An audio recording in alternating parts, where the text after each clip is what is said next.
How's it going, everybody? Welcome to this week's Lumix Live. So we've got a exciting, at least what I think is a really exciting stream for all of you guys today.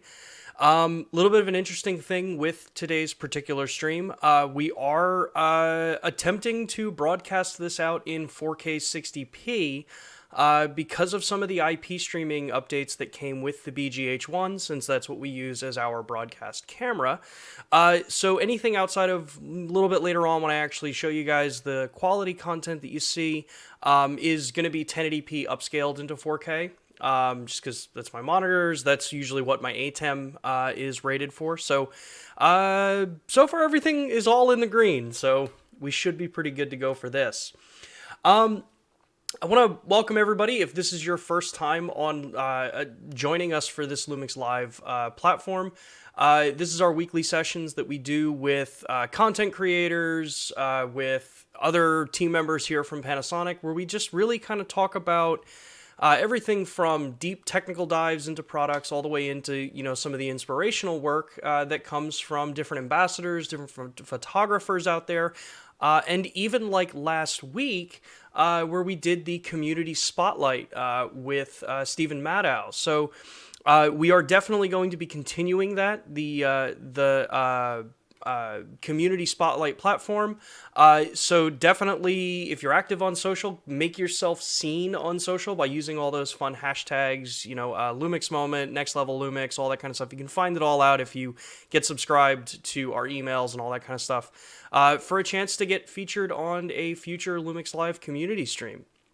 So, obviously today we are going to be talking about the BGH1 primarily out of the recent firmware update that came, last night. So I definitely encourage everybody, if you guys have questions about the S1, the S5, S1R, S1H, definitely drop us the comments in the chat. We are going to be doing a specific stream next week on that whole part of the firmware update. But I wanted to kind of give it a little bit of time because I know there's going to be a ton of questions about what the cameras are capable to do, what the firmware updates mean for everybody. So if I don't necessarily answer you guys answer your questions about those cameras during this stream, we are not ignoring them. I am using it as a way to also make sure that we can get you guys the proper information next week when we're talking specifically about those cameras. So before we jump into it, I got a little bit of a kind of fancy presentation so I can make sure that I'm getting you guys all the correct information about the camera. I want to remind everybody that we have the Lumix Professional Services available for globally pretty much, and different tiers depending on your region. So you do want to take a look at your local region, which would be lumix-pro.com, and then click on your region.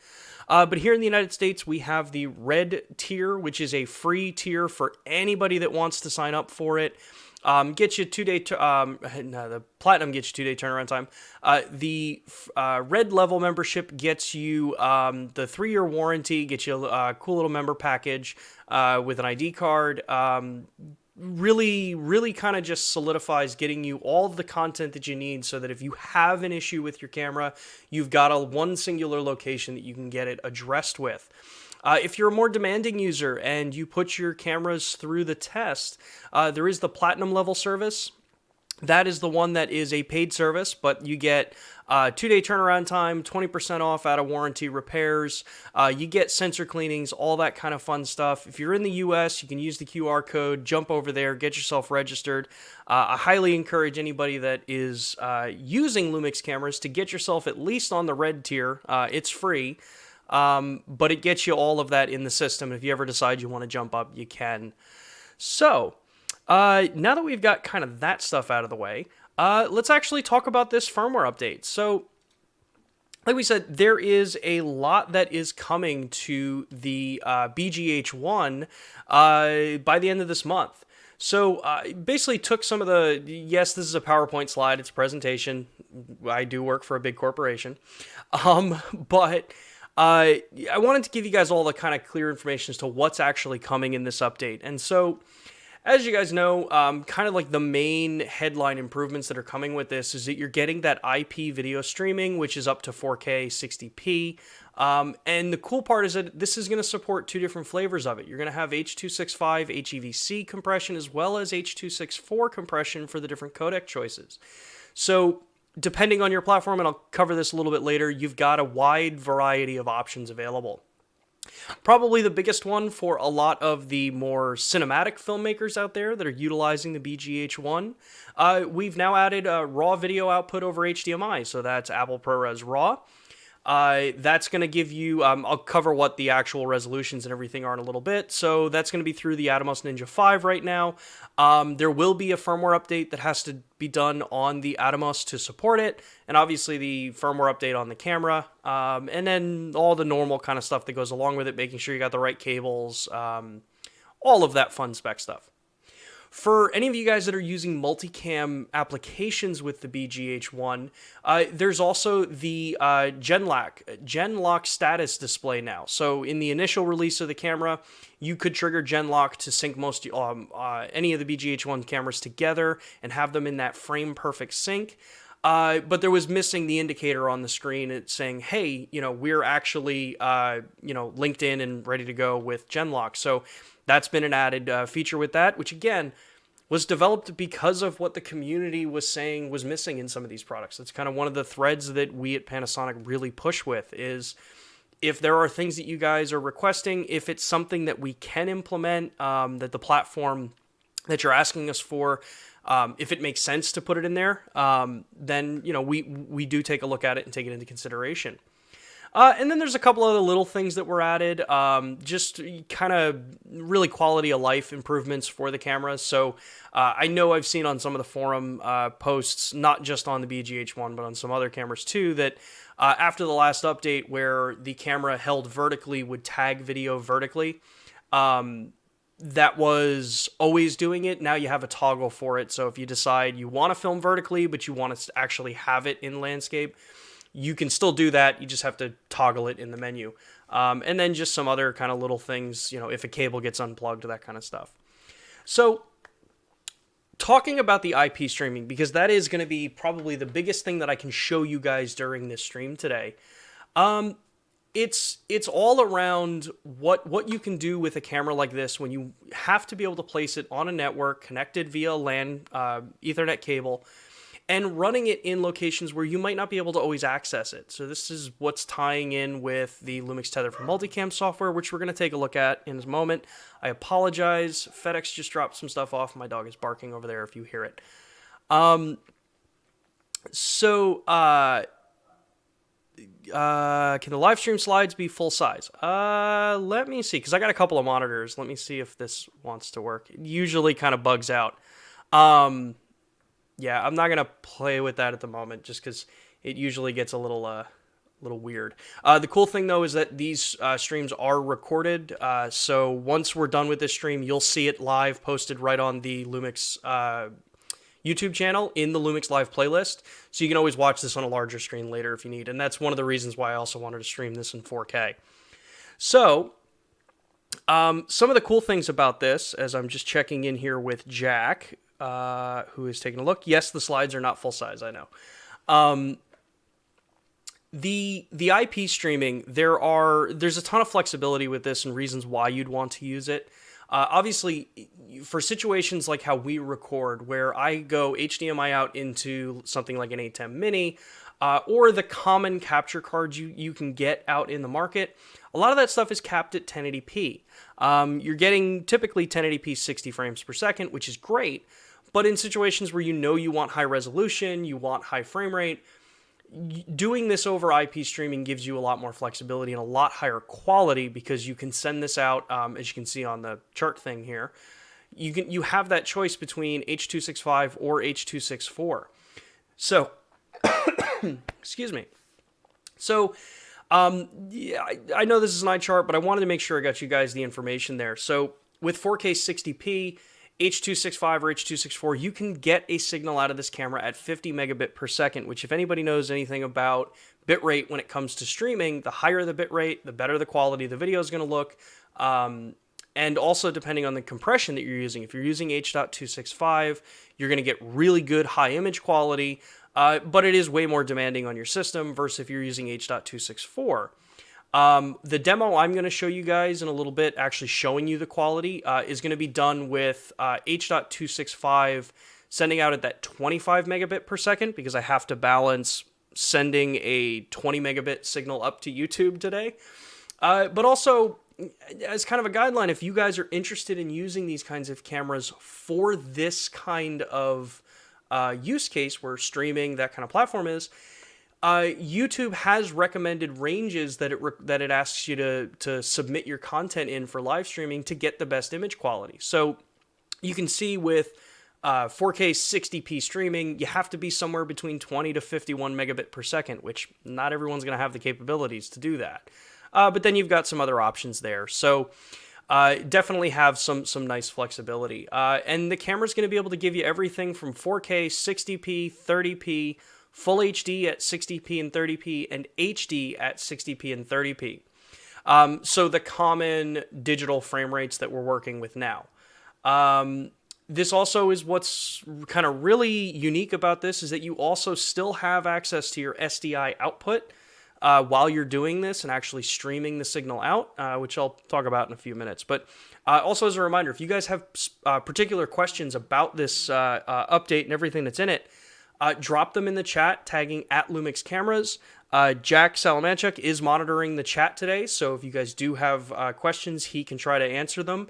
As a reminder, we're not really going to be answering a lot of the S-Series update questions, unless it's like super easy to answer, like Cliff, your question. But ask them anyway. It's going to help us make sure that we get the right information for next week's updates. We know what questions you guys are going to have, or next week's live stream. So again, with this, you have that ability to set it up. You still have access to your SDI feed if you want to be able to record a 1080p signal out through that with a compatible recorder. You still have your timecode in and out capabilities as well. So you're still able to sync up multiple cameras when you're using this IP streaming functionality. For those that are really in-depth with this, and I am going to cover this when we actually cover through the menu there, you do have the ability to set either a static IP address to the camera or run DHCP so that it gets assigned an IP address. So it has really solid use cases for multi-camera setups where you know you have to have certain IP addresses. Let's see here. Tyler's got a question. Regarding raw output, I'm curious what is required in the hardware to enable this. It seems like it should require less power to output the data, so why is it not added to all cameras? I'm going to hold that question, because when I actually talk about the raw output on this, I'll address that specifically with it. Alan's asking, Genlock display might be something I'm missing, but is there also a visual indicator for external timecode? I'd have to double check. When you have timecode enabled and you have it running, some of the new updates that came with the camera, so like if you're using the Lumix Tether for multicam software, you do now have a trigger that when you're sending timecode out, you get the classic icon that we use, and I'll show you guys that in a little bit. And then let's see, any other questions? How can I get this camera into OBS without using HDMI? Good you asked that, because it's actually what I'm going to talk about with the IP streaming for it. And I'm actually going to show you how to set it up, what you need to look for, and then we're going to look at what the quality is too. So connecting this in, doing kind of live streaming, if you guys have not done it before, it looks like it's a very complicated process. There can be a lot of things and steps that you have to take to make this work right. But it actually is a lot easier than it looks. Taking the camera, controlling it with the IP streaming functionality on this. It is a hardwired IP streaming, so you do have to connect to the LAN port for this. You can't do it over Wi-Fi. But basically, once you connect it into your network, you find it, you can send that Rtsp video feed into OBS or VLC or any other program that utilizes an Rtsp feed. And it allows you to just plug that number in and send it in there. Redbit's question. Great news here. Can we configure the BGH1 to stream RTP over HTTPS directly without passing through a server? I will have to get you more information about that. I know that once you plug the camera in, Like my camera is just plugged right into my network switch, which is a PoE plus switch, so it's also powered over Ethernet.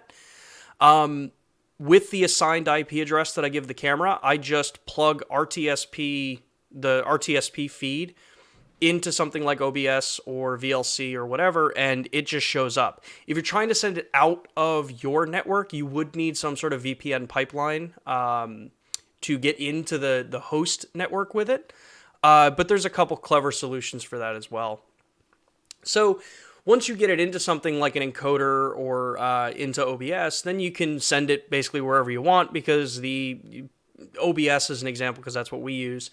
OBS will then handle sending it up to YouTube or Facebook or whatever platform you're using that can take an RTMP feed. So with that IP streaming, right? So as I said, there's a lot of updates now with the Lumix Tether for Multicam software. This will coincide when the firmware is actually released later this month. And it's going to be version 1.1. So now you're going to have some indications on the display that will tell you that your HDMI feed is running. You will also, this is where you'll also have that play pause icon so that you can tell, hey, I'm sending timecode out. I want to trigger a recorder for those that are going to be recording Prores Raw. So you'll be able to know that you have that running.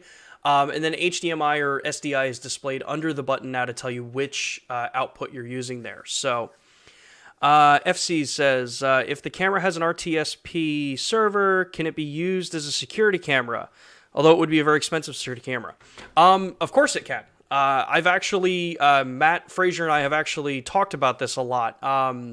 Wanting to set up kind of a possibly massively overkill home security system with a bunch of BGH1s. Since it's Rtsp, you could literally hardwire the cameras all over your location with Cat6e, run it back to a network, go into something like OBS or any other program if you've got that can take those Rtsp feeds, and it'll just dump the video footage to it. So you could 100% use this as a really high-end security system that's going to get way better low-light performance than most IP cameras, and give you full access control since you still have Lumix Tether control for it. So it's a really cool, clever way to use the camera. I don't know how many people are going to do that, but it is 100% something that's possible with this camera now. We've also made some other, to go back to the main topic here, we've also made some other updates here with the triggering for RAW over HDMI. So you now have the update in the Lumix Tether for Multicam software to select which RAW output formats you're working with. Since sending the information out over HDMI, you have to have some sort of monitor to work with that's not HDMI or the computer to be able to change settings, get into, alter what you're doing with it. Since raw signal has to be no information attached to it, it is just the image data being sent out. And as Jack Salamanchek just messaged me, these cameras are actually incredibly cheap compared to PTZ cameras. So if you're looking at a PTZ option, this could be an amazing solution for something like that, especially when you consider the adapters you can get for control, motion control of the cameras, and just have this as your setup. Now, one cool thing to note about it is that when you do have IP streaming running, the display and operation of the actual menu and preview of the camera on the Lumix Tether for Multicam software does show disabled because it is an active recording and publishing function on the camera.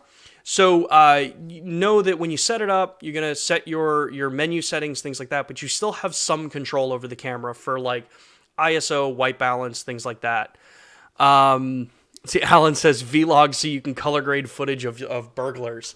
You can. One thing to note, though, is that if you're looking at IP streaming as something, say, for high-end cinema production, it may not be the best solution for you. IP streaming is H.265 and H.264. It does go out at 420 8-bit because that's how the system operates, typically for IP. So it has a lot of functionality there, but I'd probably stick to something like 709 like or natural or one of the cine profiles if you're trying to use it as a way to fit in with other camera footage as well. I know that it was kind of a joke, but I did want to make sure I addressed that too. So, how do you actually set up the IP streaming? So I'm actually going to just touch on this because we're actually going to do it live and we're going to actually take a look at the footage too. But a couple things to note, you do have the Rtsp port options available as well. It's by default set to 554. If you guys know enough about working with IP cameras, you know that you can change the ports. There are certain ports that are reserved, so you're not able to select certain ports. But if you're used to working in this platform, you probably know what those, the reasons behind it and why you can't really use them. And yeah, we're going to cover the rest of that in a minute.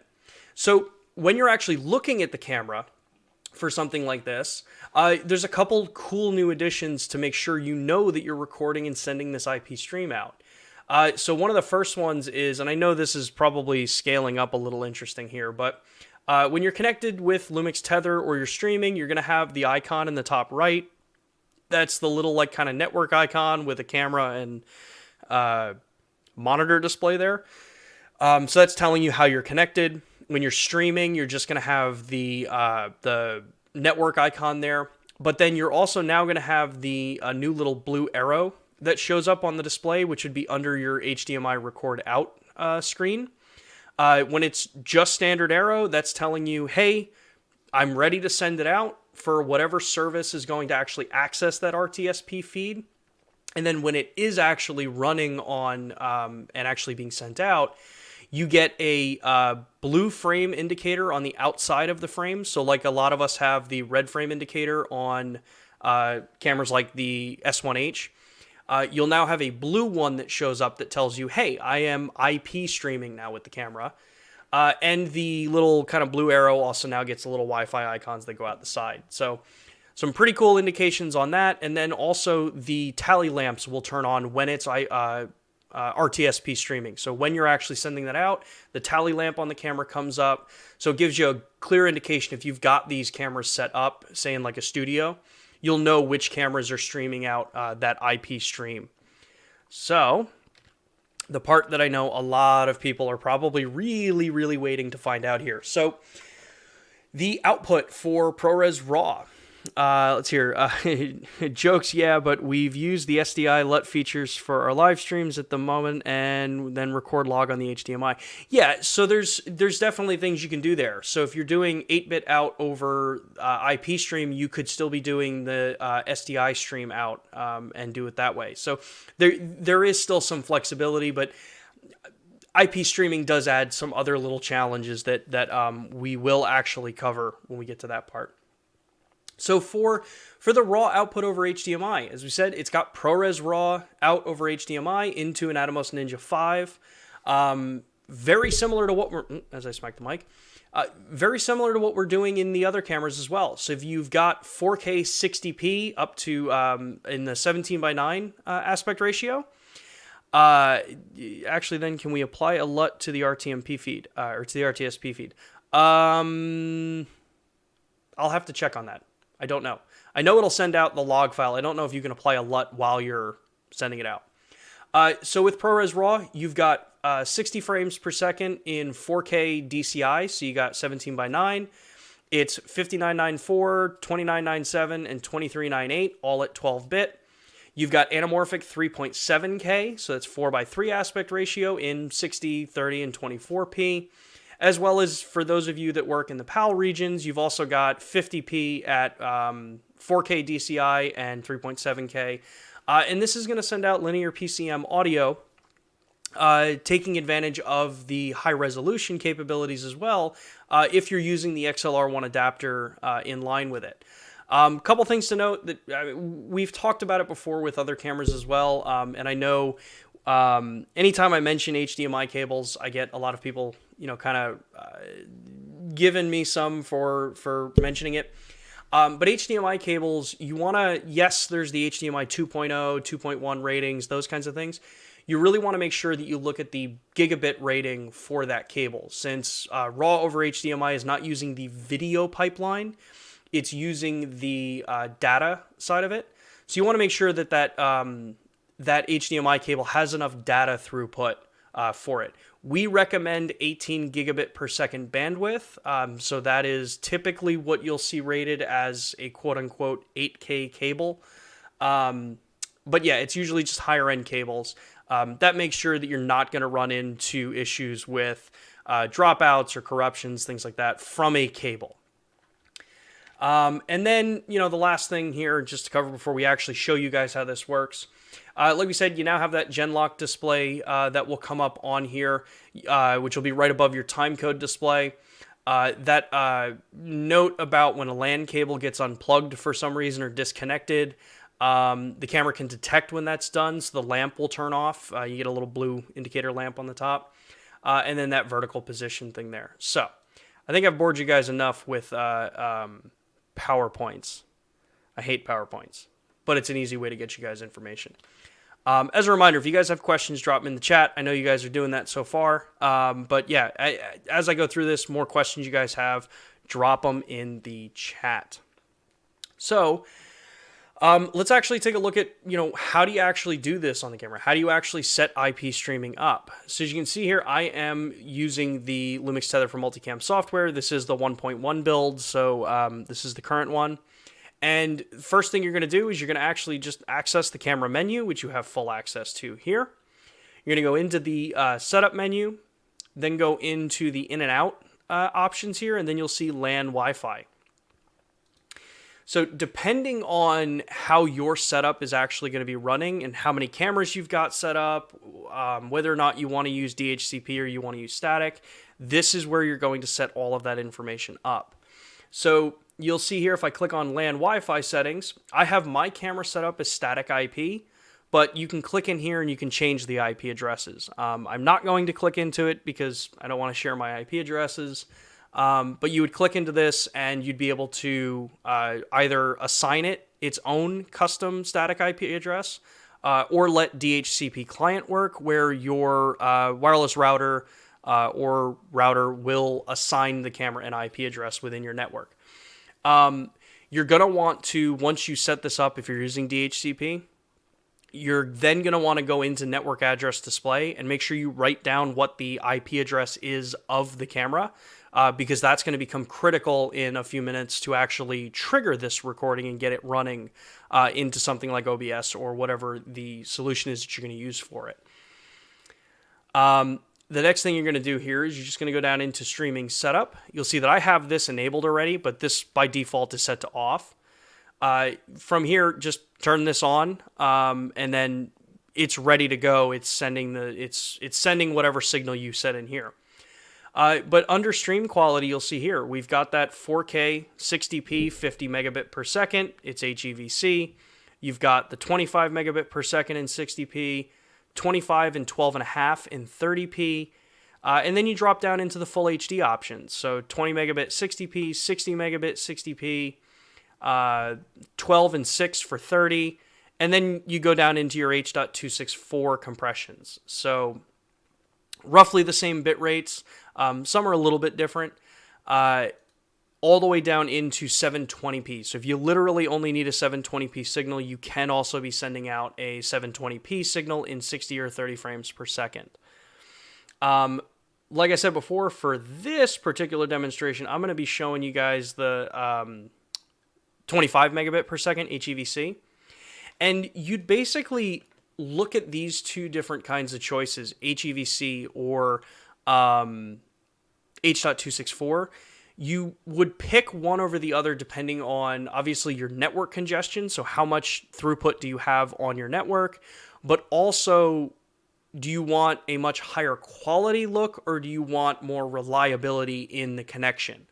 H.265 at 50 megabit per second is going to give you the best solid quality that you can get out of it. But it is incredibly demanding on your home network or even your business network.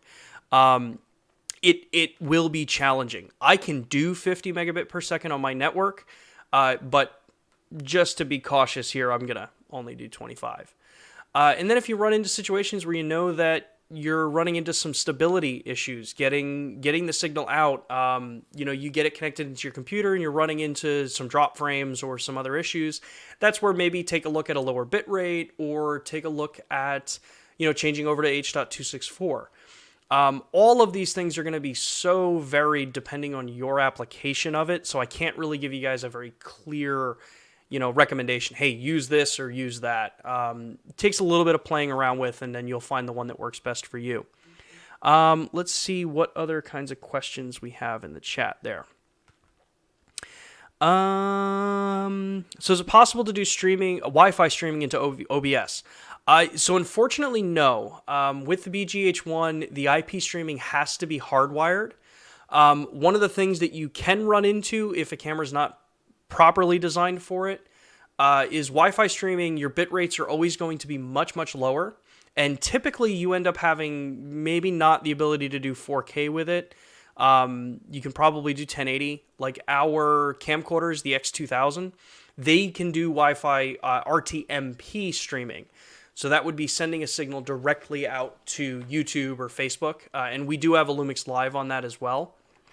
So it can be done, just not with the BGH1. You would be required to hardwire this into a solution. The nice advantage, though, is that Cat6e cable or Cat6 cable, it's usually not too expensive, and you can buy it in bulk, cut your own, put your own ends on it for custom runs. It's really just important to make sure that you're getting the right network switch if you're using it for this. There is a basic kind of understanding when you look at what kind of switch you want to use for this.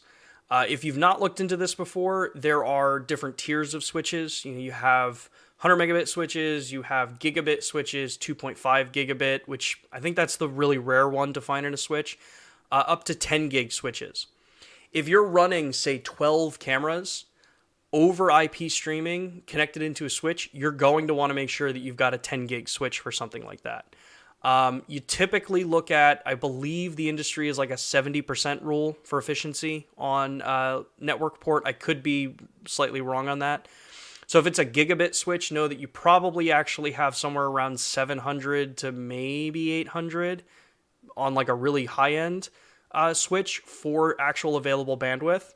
And you can see that if you've got 50 megabit per second per camera running, it's going to really add up over that whole time. So you want to make sure you're getting yourself the high enough quality switch, high enough quality router if it's built in, if it has a switch built into it, and then just kind of work from there. Make sure you're covering enough overhead for the amount of cameras that you're going to be piping through. Let's see, another question here. Chris is asking, is it possible to add raw output over HDMI to the GH5S?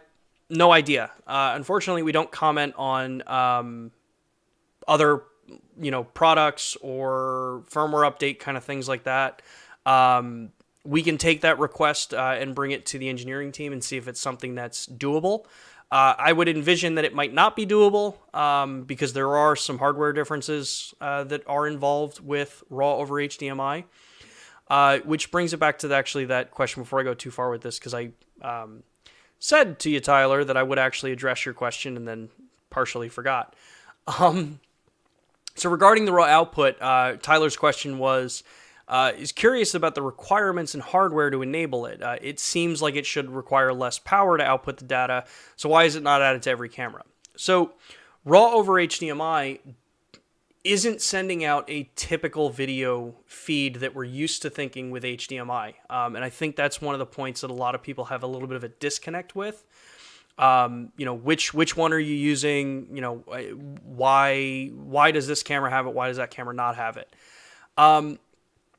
These specs are relatively high on what you need for output from the camera.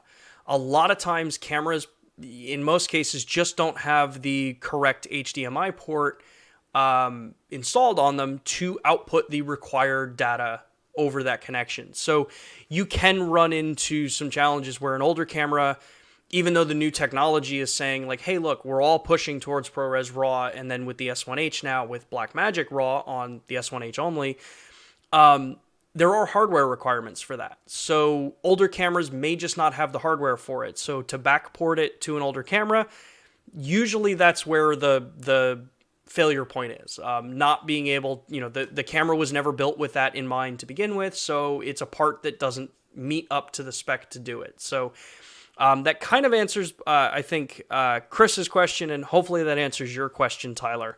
Yeah, there are hardware limitations. Let's see here. Ruggles, hey, Sean, any tips when it comes to camera storage? Do you recommend leaving the camera battery in the camera if it will not be used for a couple of months? That's a bit of a general question, but as far as camera storage goes, kind of depends. Any electronic that's going to be left not in operation, typically pull the batteries. I think that's pretty good for pretty much any electronic. If you're going to store them, make sure you're storing them in a dry environment for a long time. You don't want to put a camera up in an attic, say, or in a basement. There are all kinds of tools out there that I'm sure you can find hundreds of them on different platforms where it's, drying cabinets or electronic storage cabinets, which are climate controlled, things like that. If you really want to go that level with it, you can. Most of the time, my cameras, they live in a Pelican in my closet that is, luckily with my closet, it's climate controlled with the rest of my apartment. So it stays whatever temperature we have the apartment set to. But the big thing is, no matter when you're storing them or how you're storing them, usually get some of those, like the desiccant packets, or I think now you can get like little sticker things. And throw a couple of those in there as well. You want to make sure that you're not running into moisture issues or anything like that. So, it looks like that's good for those questions now. Let's actually jump over and finish this IP setup. So, like we said here, once you've got your IP set up, you have your IP address written down, what the setup's going to look like, you have your port assigned if you have to change this. You probably won't have to change this unless there's a known reason why. You can back out of this. And then we're going to just go into the cog here. And under the monitor display, the second page on the BGH1, this is where you'll see that blue streaming blue frame indicator to turn it on. This is what, if you have an SDI monitor on it or an HDMI monitor on it with info display running, this is where you'll be able to see that blue frame pop up and you know that you're recording for or sending the IP signal out. So that's pretty much the main setup for it. All you have to do now is plug into your software the actual IP address in the Rtsp string to get it set up. So I'm going to click menu here. Unfortunately, I'm not going to show you guys the actual setup on OBS to do this, again, because IP addresses, a bit paranoid these days with it. So let's see here. What was that one comment? I appreciate the insight and response. I guess I made a mistake by storing it with a battery in it. Thought it would keep... Yeah, storing anything with a battery in it is usually not a good idea. Usually advise not doing that because you can run the risk, if it's long enough, you can run the risk of... either killing the battery or having a battery fail. And out of camera is much better than having it fail in camera. So we're going to jump to my main camera here while I set this up. For the IP streaming, all I'm doing here off camera is I'm going into OBS and I'm setting up a new media source in OBS. And there will be a specific video that will release on the... I think it's the Panasonic Lumix Videos YouTube channel, our global channel, that has a very clear walkthrough for this, but this will just be kind of the quick one. In OBS, all you're going to do is create a new media source. You're going to deselect local file because you want to pull from a network source. And then under the input field, you're going to put the information Rtsp:// the IP address of your camera, so that number that you wrote down before, and then you're going to type /stream, STREAM.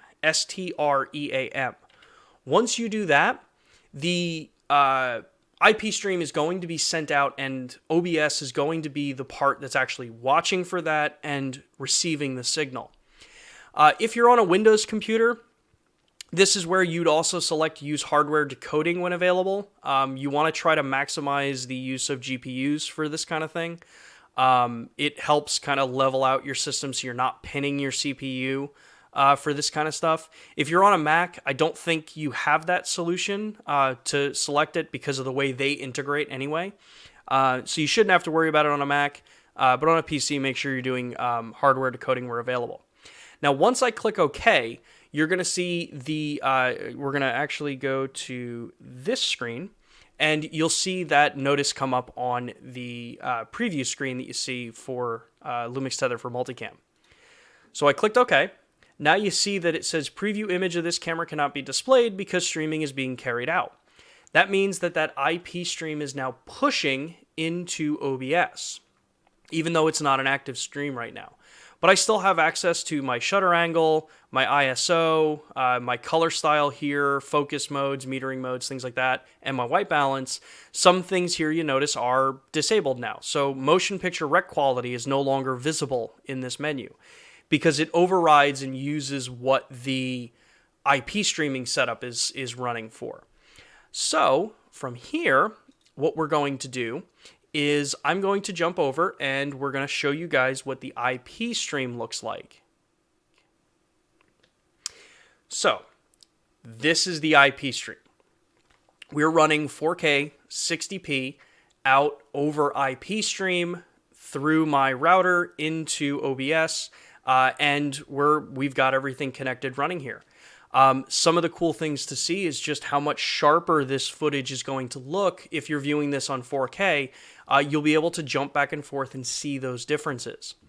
Now, one thing to show you guys with IP streaming, and something I think you need to be aware of, is because IP streaming is being done through a network source. It's going into a router or a switch, and then it has to get brought back into software. There's more processing involved in the chain before it gets to your visible platform. And what that means is a setup like how I have it here. I use this microphone for both camera angles. Over HDMI, it's perfectly synced.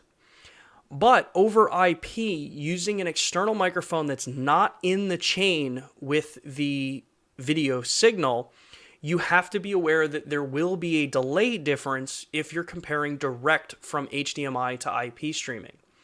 So right now, like I said, I have this in sync with this microphone. At least it should be. In all the testing I've done, I have it synced up. Because in OBS, I can assign a millisecond offset for this microphone to match with my video feed. That delay may differ a bit depending on your particular network setup, how congested it is, what rate you're sending things out at. So you do have to test it a little bit yourself. But the cool thing is, with the IP streaming, is that it's sending video and audio. So you are 100% able to just attach a higher quality microphone into the BGH1 through the 3.5 millimeter microphone jack and have it all perfectly synced together without the need of having to sync anything outside of it. This is just how I happen to use it because I like this microphone better. And to show you guys what that kind of looks like, I'm going to actually change over to the built-in microphones on the BGH1 because I don't have an external mic attached to that. So you guys can hear a little bit of the difference. Yeah, so the little bit of out of sync is my fault. Just not syncing it perfectly there. But I think you guys get the point as to what you can do. I can always tweak it. So what I'm going to do is turn this microphone off and turn the in-camera microphone on. So as you can see now, I've got the IP streaming audio running through. You can really hear the difference between the built-in microphones in the camera versus something that's much better at noise isolation, that kind of thing. This is going to be in sync with the video feed. So plugging a 3.5 millimeter into this, you're going to be able to actually have your audio synced with your video. It's a very hands-off approach, which is going to be very similar to most IP cameras that have microphone capabilities. It's sending all of that signal as one package. It's in sync together. It allows you to even plug in, say, a wireless mic to that through the 3.5, so you can still get much higher quality audio. I'm just using the built-in microphone because the way I have my setup, I wasn't going to rig up a external 3.5 millimeter mic into it. So that's pretty much the IP streaming. And as you can see, I'm going to jump back and forth between these two cameras so you guys can see the 1080p quality and then take a look at the IP streaming quality. So this is IP 4K 60p using 25 megabit per second with that HEVC compression. And this is the 1080p signal. Now again, if you're watching on YouTube and you're watching it in 4K, we're up-resing to 4K the 1080p signal, but you'll still see that difference in sharpness between this particular angle and this angle. So I'm going to sit really still for a second so that you guys can actually see side by side, that are one shot over the other. Things to pay attention to if you don't know what you're looking for. Things like the detail in my beard, details on the skin, some of the highlight differences that you'll see, like on the green light behind me here. You'll see a little bit of a difference there. So, IP streaming, 1080p streaming. And I'm going to stay on this one. This way I can use this microphone. And I don't drive you guys crazy with any kind of slight out of sync audio that I messed up there. So, yeah, that's kind of the coverage that we have for today. As we said at the beginning, I know that we've got a ton more to cover next week on the S1, S1R, S5, and the S1H updates that came. For those that don't know, we pushed the huge updates for the rest of the S-Series cameras that added for like the S1H. You've got B-Raw, Blackmagic Raw added to that. You've got Prores Raw on the S1 now, out over HDMI to the Ninja 5. So there's a whole lot to talk about on that next week. If you guys have additional questions, definitely sound off in the chat and we'll take a look. Otherwise, I think we've got most of the stuff covered for today. I know it's a lot more technical than we normally do. Hopefully you guys kind of liked that. Or if you didn't, let me know in the chat. But let's see here. Any other questions that came through? Tyler, got behind on the stream, but just heard your response to raw output. Thanks for the info. Really interesting. Cool. All right. Glad you were able to get that info there for you. So yeah, with that, I want to remind everybody that we have the Lumix Pro Services available for anyone that's working with any of the Lumix cameras, whether you're in the G series or you're in the S series. You have that red level membership, which is the free level. So one of those things that I think everybody should just register for. It's a smart move. You get yourself the 3-year warranty. It's all done automatically for you. You get the processing for any kind of repairs or service. It's all done through that. And then there is also the Platinum service, which is the paid level service that's going to give you 2-day turnaround time, sensor cleanings, firmware updates, camera cleanings.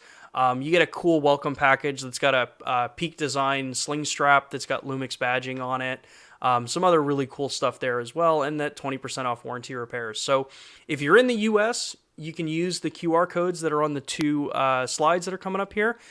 If you're in a different region, check out lumix-pro.com. I believe that's the link, lumix-pro.com, and check out your location if it's available for that. I saw a couple more questions come in. Let me take a look here. FC's asking, what's the difference between ProRes RAW versus All-I frames in video? So with All Intra in video, that is basically in camera, it's processing that every single frame. So if you're shooting 60 frames per second, every single one of those frames is its own individual JPEG image. So that means things like motion cadence are going to look and handle probably a lot better in certain circumstances. Not every circumstance, but fast motion tends to look better when you're using an all-intra codec. When you talk about ProRes Raw or Blackmagic Raw that's coming on the S1H, those are closer to like the raw concept if you're a photographer. What that means is that with ProRes Raw, for instance, when you're working with something like Final Cut Pro X, which is going to have the most direct integration with ProRes Raw, or if you're working in something like Premiere Pro, which has some limited controls on it, there still needs to be some work done there. ProRes Raw allows you to change things like white balance and do it accurately and non-destructively. It lets you change your ISO after the fact. And changing your ISO, it's something to read up on and actually understand what that actually means when you're working with a raw video file. But it gives you a lot more flexibility for the footage in post. The other big advantage with shooting something like ProRes Raw or Blackmagic Raw is typically your bit rates are usually higher. And in the case of Blackmagic Raw, you typically get some other compression levels that you can apply to it. So there's some cool things that are available by shooting that. It's not going to fit every single situation that you film with. There are going to be a lot of times where shooting something in internal long op is going to actually make a lot more sense for your style of shooting, or using internal all-I is going to be much better for your workflow. ProRes Raw gives you that much higher level control, as I just noticed my stream dropped for a little bit there, so if it skipped, sorry. I am pushing this pretty hard. So yeah, it gives you a little bit more control with ProRes Raw. There's a lot of resources out there. I would definitely take a look at some of the other videos from some of the high-end content creators out there that explain the differences. Let's see here. Noxstrom's asking, any update on controlling the iris using the dial during recording? Sound delay is known if you have a mic in mixer rather than in camera 4K feed. It would be having most setups. Yeah. So yeah, I'll address the mic thing. Yeah, there's always going to be some fine tuning you have to do if you're running into a mixer. So I think we all kind of get that. As far as the update on controlling the iris using the dial during recording, I'd have to take a look at that. If you could either let us know in the chat or in the comments after the video is posted what exactly the issue is, I can take a deeper look into it. I know that when you're recording, there are ways to control iris with it. While you're recording with the BGH1 Box camera, I would just be curious to see exactly for your setup what exactly you're trying to do with it and where it's not matching with your particular setup, so I can give you a better guidance there. But otherwise, looks like we got all the questions answered. Yeah, so once again, everybody, thank you so much for taking the time joining us on this stream. I know, again, this was a very tech-heavy stream. Next week's is going to be specifically about the S1, the S1H, the S1R, and the S5 updates that also were announced last night. So as a reminder, the BGH1 and the S1H, their firmware updates are scheduled to come out by the end of the month. The S1, S1R, and S5, those are coming out beginning of April. So definitely make sure that you guys get subscribed to the email lists for Panasonic in your region. Make sure you guys subscribe to this channel, the Lumix Cameras channel. We're always doing this kind of content, and we're always looking to build it and expand it even further. If you know people that are into Lumix products and haven't joined us here, haven't seen what we're all about, get them on board. Most people have YouTube these days, so it's definitely worth taking a look at. We try to be a wealth of knowledge for you guys for pretty much any topic that you guys want to have us cover. And as always, like this video, subscribe to the channel. The more likes we get, the better we do, all of that kind of fun stuff if you've been following on YouTube for a while. And yeah, with that, I look forward to talking to you guys next week. And yeah, I believe Matt Frazier will be joining us too, so this should be a fun stream as well. With that, thanks again, guys. I'll see you all next week, and hope you have a good rest of your week.